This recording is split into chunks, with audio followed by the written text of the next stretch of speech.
There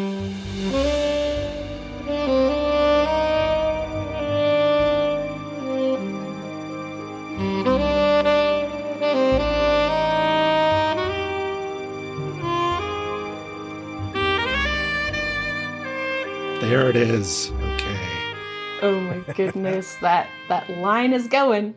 Sentences are happening. Things are getting recorded.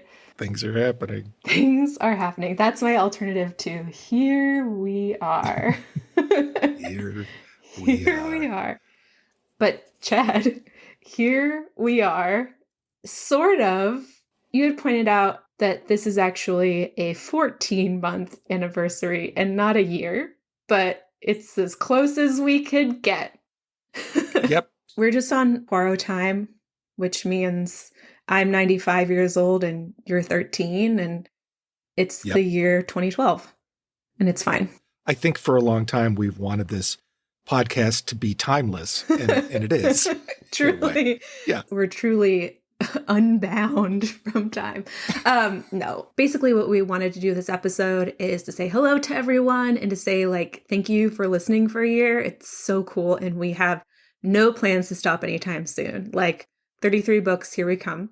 Yep. And we also just kind of wanted to reflect on, like, what we've learned, what we've changed, how our vision has transformed.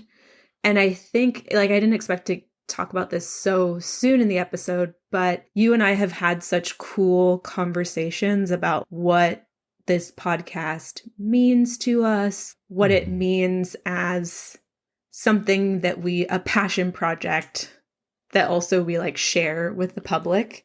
And like, how do you keep that going in a way that keeps the energy and the tone and like the fun of it? Yeah.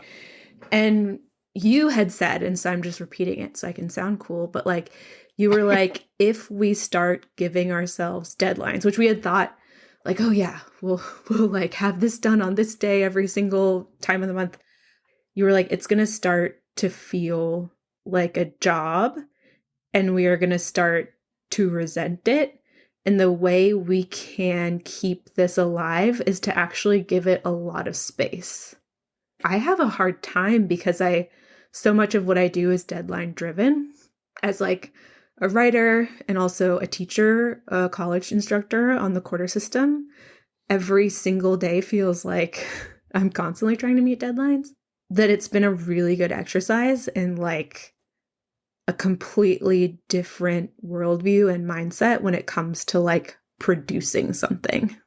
I'm not in the teaching boat, as I'm sure everyone calls it, but I work in audio all throughout the week. And I have clients and people who have very demanding, exacting, rigid ways they want their audio to sound and by what time of day, what date, all this stuff. And so it's really nice to have a project that I care about a lot, that I really enjoy doing, but it's not something where either of us are like, this has got to be done on this date. Yeah. And if it's not, then we're just not doing, like, no, that would be like, I already have enough of that in my existence. Yeah. So it would start to slowly kill it. Poirot Pals makes me genuinely so happy. When I'm preparing to record or like after we've recorded, I just have this sense of exuberance that it's really hard to replicate. And so I feel really grateful for that. Yeah, me too. And thank you for that. I agree. I also would just like to say that the first thing we ever recorded together for Poirot Pals was the Start Here episode. Mm-hmm. And one of the things we said during that episode, I asked you a question. Oh, I posited a concept that we both are people who like making our own rules and hate following rules that other people make for us. And that is exactly how we are doing this podcast. Like, we have already thrown away the rules that we made in the first, and we're just like, we're doing it this way. So I, congratulations to both of us for being so consistent with that. Yeah. Consistently rebellious against ourselves. But no, so I guess we could go back to what are some things that you're maybe pleasantly surprised by from this year / 14 months?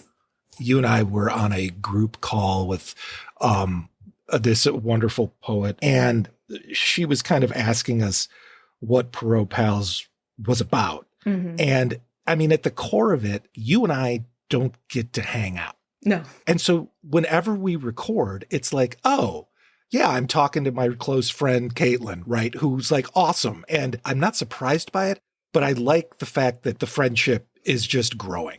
I think that that's awesome. That's really true.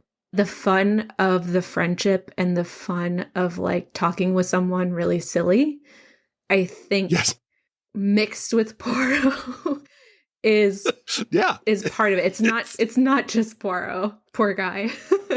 The other piece of it that is really fun is that like because when we'll read, and we can kind of, I guess, go a little bit into the like behind the scenes, what we do is we usually like we'll just read the book on our own. That's when we're thinking about like experiencing the story for what it is. And then we'll go back and we'll take detailed notes. We'll like listen to the audiobook.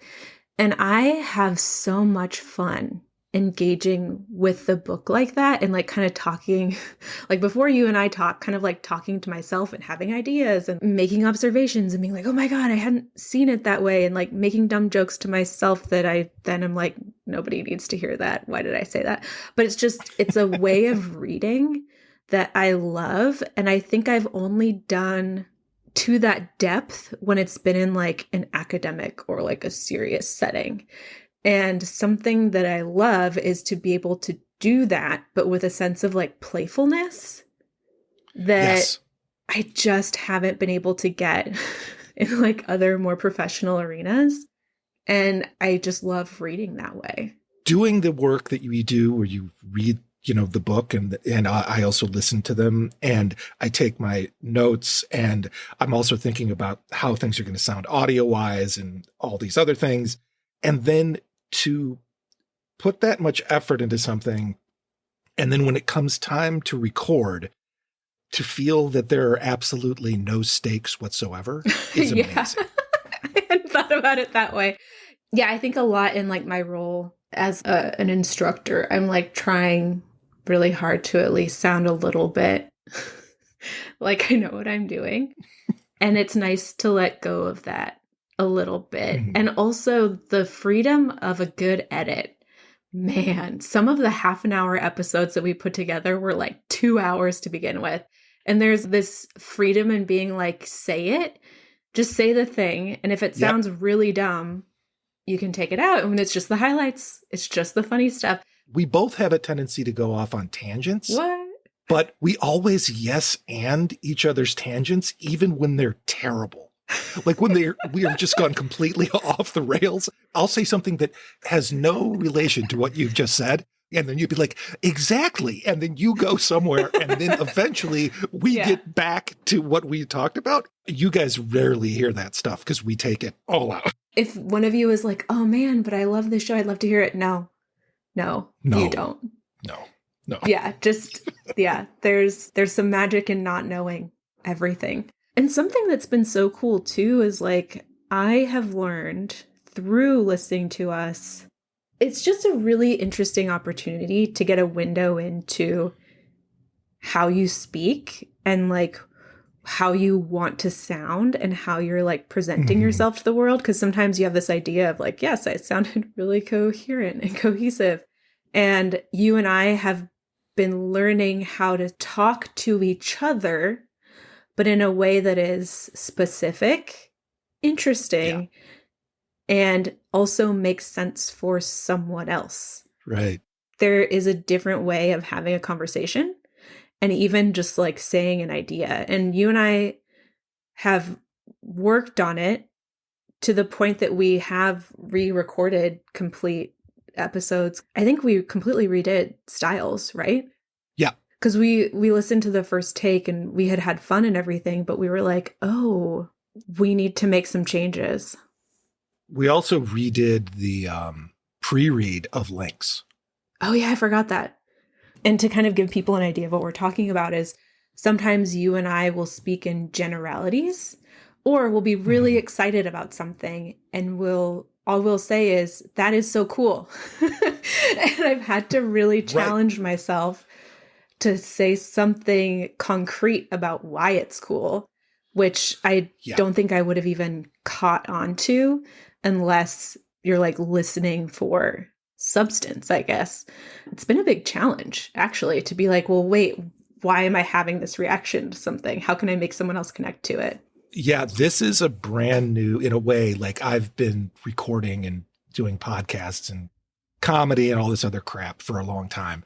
But the thing I've never done is this type of show where there is something that you have read and now you're talking about it with someone, and it should be entertaining, but also it should be illuminating. It should be all of these different things to people who want to listen to it. And the one thing that it took me the longest time to figure out was that when we would start talking about something, and we both did this, but I did it more than you did for sure. We were having the conversation where we knew exactly what we were talking about, but we weren't being specific with the names of the people, the characters. Yeah. And so we would say like, and then he did this and she did this. And then, but then editing it, I was like, who? No one is going to know who we're talking about here. And so it takes a while. Like it takes a little while to get this stuff ironed out. And something along those lines too that I found is that we, when we had our like journey through the rabbit hole that was Lynx, and we were coming out of it, and we started doing Ackroyd, which we're still in the middle of. Don't worry, folks, we're gonna finish it. But it was really different than that like vibe, that improvisational, wacky vibe that we had kind of stumbled upon that worked really well for Lynx. And I remember kind of coming to you and being a little nervous. I was like, is the magic gone? Like, what's happening? And you're like, no, like each episode or each like kind of series now that we're doing, you're like, it is us responding to a different text. And so like the texts are going to change us. They're going to change the way we interact with each other, the way our episodes sound. It's okay if Lynx was its own thing, and then we have a different book, a different series, and the format, the specific ways that our imaginations work. It's okay if it's completely different because the book is different. And I really appreciated that. I'm so glad that when we were both in our Poirot phases, we made the connection that we both liked it so much, we could have a lot to say about it. Because I can just, because, you know, like I'll obsess about things. I'm so glad I didn't just let that pass by, you know, and that we like kind of held on to it, and we're like, there could be something really fun in this, and like keeping it going. Because I can get really into these like intense obsessions where I'm like, okay, I've read this one thing and now I have to know it all. I have to read every single book. I have to know what's going to happen. And I'm glad that it's turned into something more than just that. Yeah, me too. I know we've only done a few books, but what is your favorite Poirot character so far? Oh man, that's a really good question. I'll never forget Justice for Joyce. And but I'd have to say I love, and I'm excited to get more into Ariadne Oliver.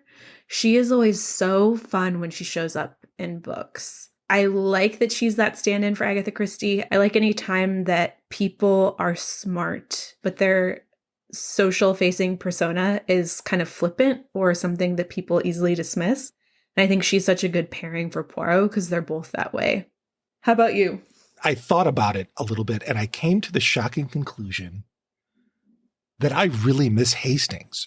I hear you. Because in Lynx and in Style, well, especially Lynx, Styles also, his consistency, his kind of like Dorcas Malorcas Doof Maloof sort of thing it's so predictable, and it leads to these wildly unpredictable things that he's all of a sudden dating an acrobat or in love with an acrobat, and how that plays into the end of the book. Whereas with Ackroyd right now, without him there, and we know why he's not there, we're not giving anything away. It's dark. It's not as fun. Yeah. Should we go to like how in the near future things that we envision, and in the far future, but also with a caveat that we may change our minds and we're very fluid? Yeah, absolutely. I think so for sure. I think we have a pretty good doable and good plan for the rest of 2024? Most of it is going to be seasonal. We really enjoy doing Halloween party during the Halloween season. And so we're kind of doing something in a similar vein, I think, in the sense that it's thematically tied. And then we're just going to ride that wave straight into the holiday season.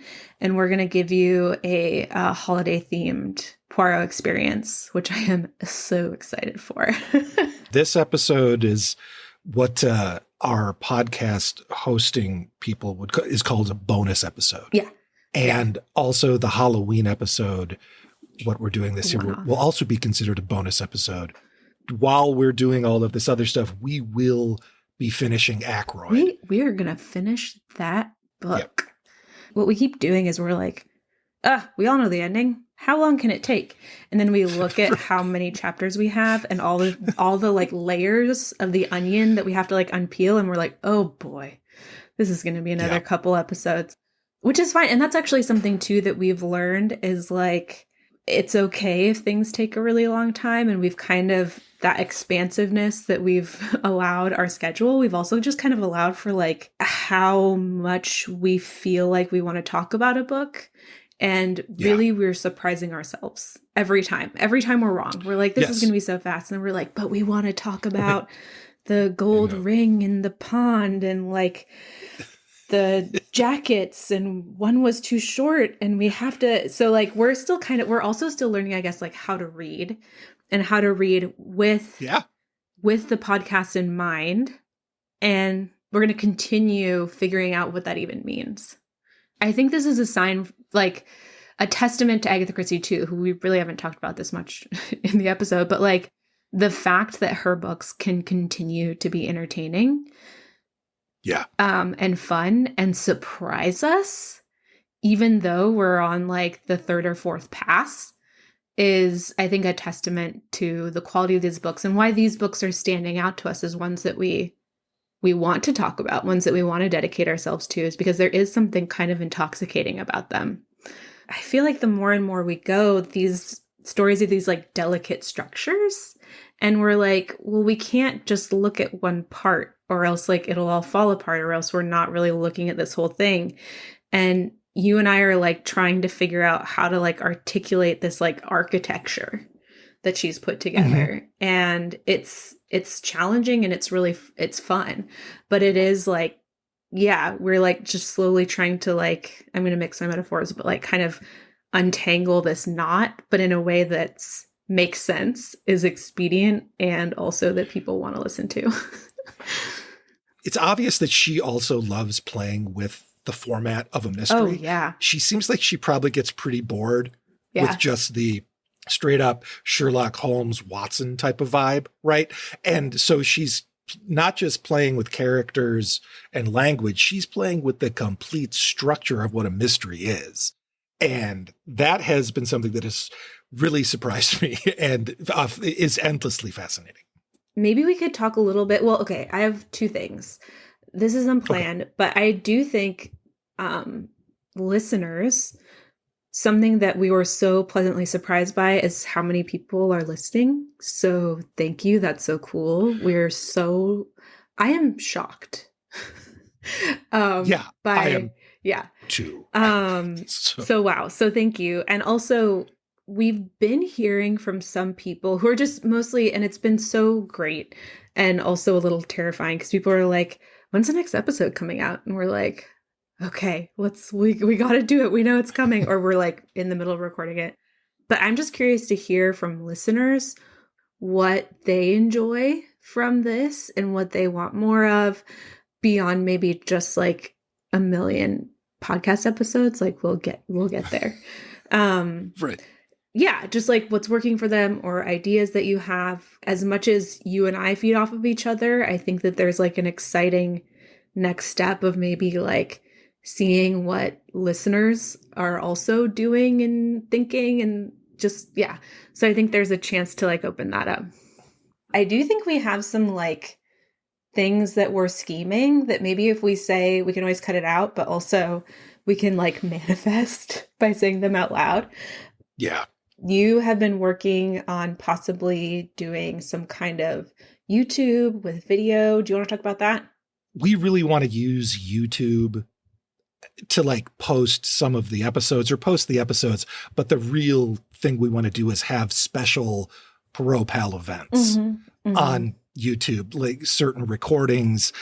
Maybe we'll have like a, who knows, like a mid-January winter party or something. A Poirot party? That sounds lovely. And then we have to get those weird mustaches that are made of real human hair.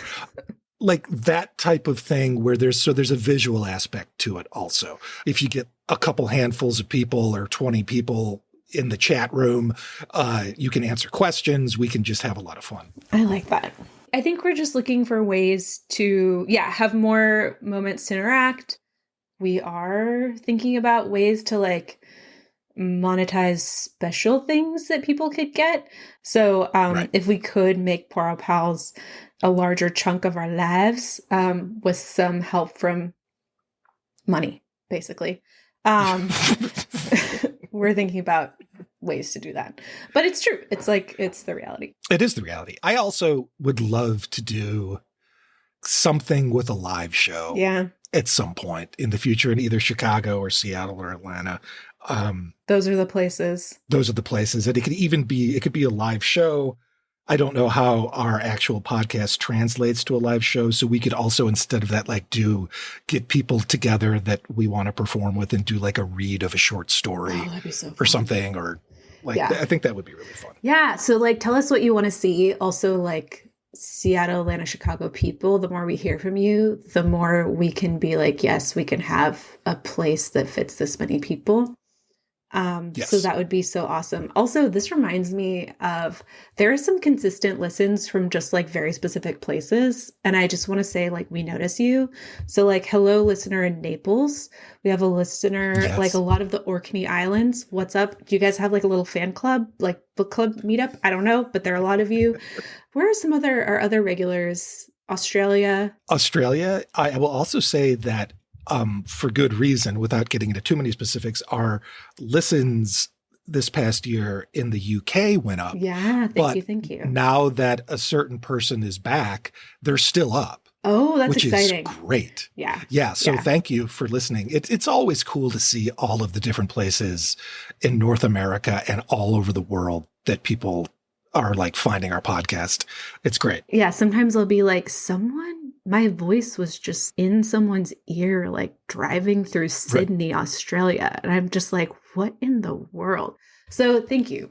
That's so cool. And I just feel there's so much that's grabbing our attention at all times. The fact that you want to put some of your attention towards us, it's incredible. I can't even understand it. I'm going to get emotional, but it's really cool. So thank you. Thank you. Oh man. Anything else that we're forgetting? I think that, you know what? Let's end it on this.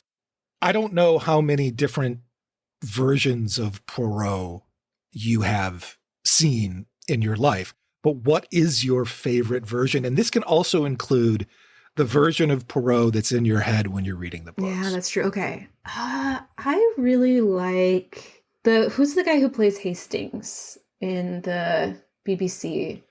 Hugh something? Yeah. His Poirot voice, I actually like it better than David Suchet's. Mm-hmm. When I think about the Poirot voice, it's his. And I think how interesting that he's in the sidelines playing Hastings, watching Poirot, and then thinking, this is how I'll do my Poirot. But I love his audiobooks. I get excited when it's his voice. I tolerate everyone else's. But yeah, I think he's my favorite portrayal of Poirot. And then just thinking about, I am always fascinated by, if thinking about the books, the first Poirot we see, the refugee Poirot. If I could do some kind of side prequel movie in the future, and not in the Kenneth Branagh way. I think he's too over dramatized and too predictable in the way that we learn about Poirot and heartbreak and war and whatever. No, there's something more interesting going on, and I like the mystery of it, and I want to stay there. But now we're in the kind of Poirot as international famous superstar, And I like humble Poirot. How about you? Yeah, that's really interesting. The actor's name is Hugh Fraser. Hugh Fraser. Oh my God. Yes. All hail Hugh Fraser. I love David Suchet's, but I will say this, like when we started doing this podcast, I really liked what you said, which was that you started, and I might be wrong, maybe I've misremembered. Tell me what I said. I love this game.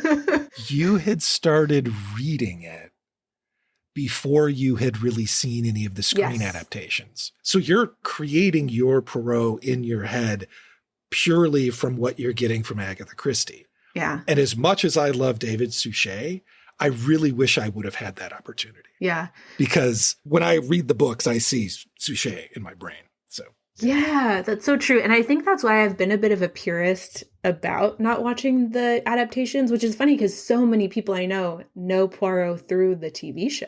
But I don't want to sound snooty. It's just that I'm kind of holding on to it until, and I think this is going to end because I think, we do want to do some like more movie reviews and TV reviews and things like that are just kind of more fun and easy and like fast, and also a touchstone for many of our listeners too.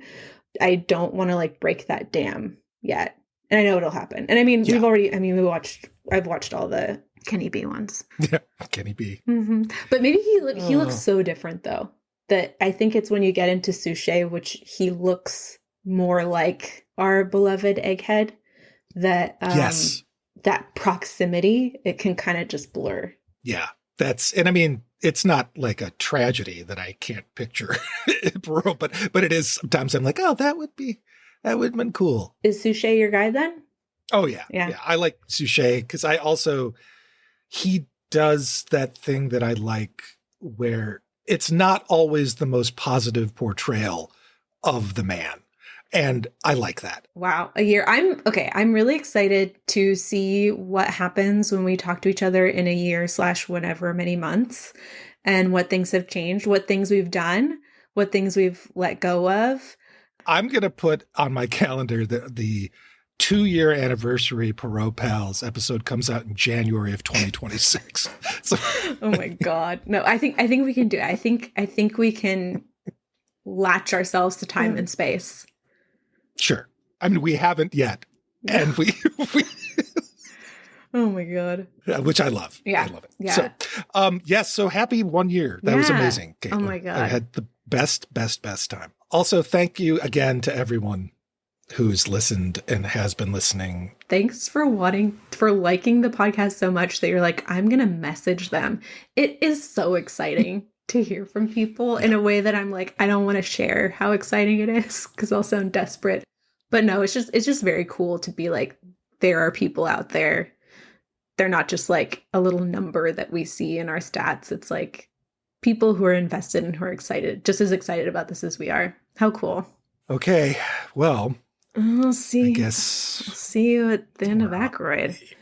End of Ackroyd, and also our spooky October bonus episode. It's a departure. Yeah. It's a departure. It is. Yeah. In more ways than one. Cool. Okay. Cool. All right. Talk to you soon. Bye.